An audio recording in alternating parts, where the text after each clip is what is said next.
Hey guys, and welcome back to my channel. Today I'm going to show you a DIY Dollar Tree Valentine's basket that I did. So I got the basket at Dollar Tree and I got everything in it at Dollar Tree.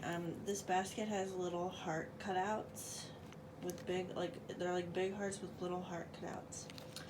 Super adorable. So at my job we're doing a Valentine's exchange. And the girl that I have, she loves red, so I tried to incorporate that in here. First I got the Cherry Bombshell lip balm, and there goes my basket. I actually have the strawberry one of this. I haven't used it yet, but thought that was cute. Next, if this doesn't tip over all day long, I'll take the pop out. Okay. Got her a Mountain Dew because she said she likes pop.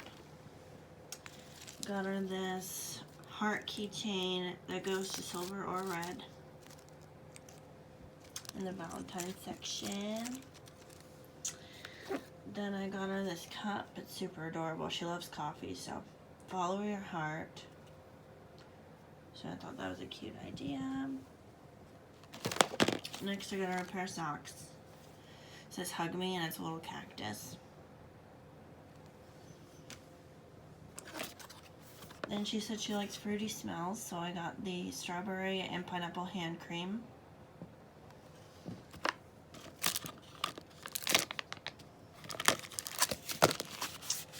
I got her a chunky lip moisture stick from LA Colors. And I got her a little compact mirror. It has red lips on it. And then I got her, she likes chips and queso, so I thought this was a really good idea. It's just nachos and cheese dip, and you can heat it up in this. So yeah, that's all that I got her. I'm not sure if I'm going to get her any more. We have like a limit on how much we get them, but I think she'll really like the stuff that I have. So thank you so much for watching, and I will talk to you very soon.